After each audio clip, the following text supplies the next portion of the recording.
حکم مستحکم اور میرے مشفق اساتذہ اکرام،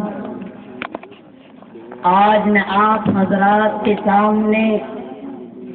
علم دین کی اہمیت و افادیت پر روشنی ڈالنے کی جسارت کر رہا ہوں، اس امید کے ساتھ کہ آپ حضرات میری باتوں کو بغور سماعت فرمائیں گے۔ مخاطبین محترم، قرآن و احادیث کے اندر علم دین کے بے شمار فضائل بیان کیے گئے ہیں۔ مذہب اسلام کے اندر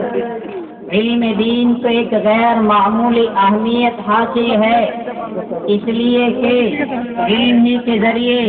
رب ذوالجلال کی معرفت حاصل ہوتی ہے، علم ہی کے ذریعے آقا مدنی جناب رسول اقدس صلی اللہ علیہ وسلم کی نبوت و رسالت کو سمجھا جا سکتا ہے، علم ہی کے ذریعے جنت و جہنم کا تصور کیا جا سکتا ہے، علم ہی کے ذریعے قرآن کی حقانیت کو پہچانا جا سکتا ہے، علم ہی کے ذریعے زندگی کے تاریخ سوچوں کو منور کیا جا سکتا ہے، اس لیے کہ علم دین اللہ تبارک و تعالی کا وہ قانون ہے کہ جس قانون کو اپنا کر کے کتنی ہی ہستیاں اس دنیا سے اعلیٰ منازل طے کر کے چلی گئیں، اور کتنے بدقسمت ہیں وہ لوگ کہ جنہوں نے اس قانون کو ٹھکرا دیا اور وہ ہلاکت و بربادی کی وحشتناک گھاٹیوں میں جکڑے گئے، آج پوری دنیا ان پر ہنستی ہے۔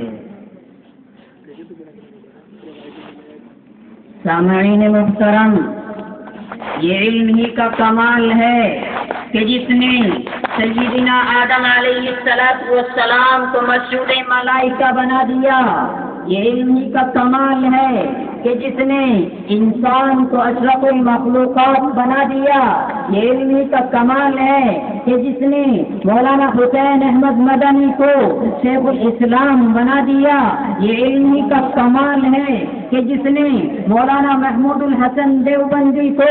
شیخ الہند بنا دیا، یہ علم ہی کا کمال ہے کہ جس نے مولانا اشرف علی تھانوی رحمۃ اللہ علیہ کو حکیم الامت کے لقب سے ملقب کیا، یہ علم ہی کا کمال ہے کہ جس نے مولانا ابو الحسن علی میاں ندوی رحمۃ اللہ علیہ کو مفکر ملت بنا دیا۔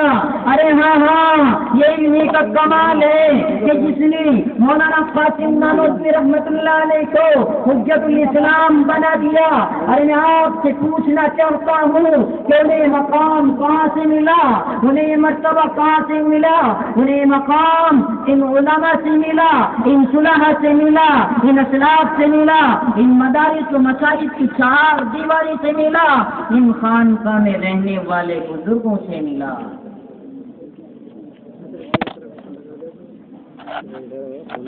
حاضرین انجمن، بڑے ہی خوش نصیب ہیں وہ لوگ کہ جو طلب علم میں لگے رہتے ہیں اور تحصیل علم میں اپنی زندگی گزار دیتے ہیں، اور بڑے ہی خوش قسمت ہیں وہ والدین جو اپنے جگر پر پتھر رکھ کر کے اپنی اولاد کو، اپنے بچوں کو اپنی آغوش سے، اپنے وطن سے جدا کر دیتے ہیں اور انہیں حافظ بناتے ہیں، انہیں قاری بناتے ہیں، انہیں عالم بناتے ہیں، انہیں قرآن کے احکامات پر عمل کرنے والا بناتے ہیں، انہیں داعی اسلام بناتے ہیں اور اسلام کا علم بردار بناتے ہیں۔ برادران ملت، اگر آپ اپنی حقیقت کی بقا چاہتے ہو اور علم کو خدا کی امانت سمجھتے ہو تو آپ کو اپنے بچوں کا داخلہ انہی دینی مدارس کے اندر کرانا ہوگا جہاں رب ذوالجلال کی معرفت سکھلائی جاتی ہے، جہاں قرآن کی تعلیم دی جاتی ہے، اور یہ جانکاری ان علماء سے ملتی ہے، ان صلحاء سے ملتی ہے، ان اسلاف اولاد سے ملتی ہے، ان بزرگوں سے ملتی ہے، اس لیے کہ ان دینی مدارس کے اندر صرف علم ہی نہیں سکھلایا جاتا بلکہ تربیت بھی کرائی جاتی ہے، ادب بھی سکھلایا جاتا ہے، والدین کی اطاعت بھی سکھلائی جاتی ہے اور انسانیت کا احترام بھی سکھلایا جاتا ہے۔ اس لیے کہ آج کے والدین کو اپنی اولاد سے شکوہ ہے، باپ بیٹے کی شکایت کر رہا ہے کہ میرا بیٹا میرے حکم کی فرما برداری نہیں کرتا، اور ماں بیٹی سے شکایت ہے کہ میری بیٹی میرے حکم کی فرما برداری نہیں کرتی اور وہ بے پردگی اور بے حیائی سے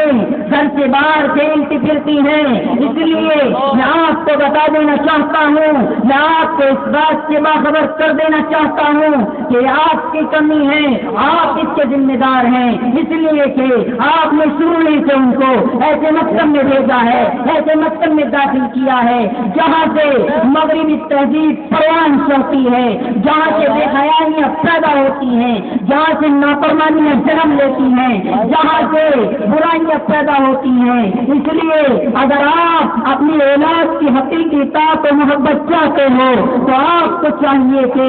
آپ اپنے بچوں کا داخلہ انہی دینی مدارس کے اندر کرائیے جہاں والدین انسانہ کا سبق دیا جاتا ہے، جہاں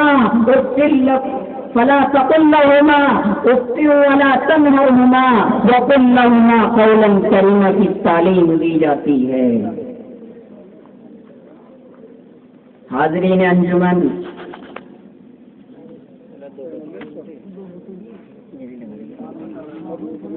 علامہ حسن بصری رحمۃ اللہ علیہ فرماتے ہیں کہ اگر اس دنیا کے اندر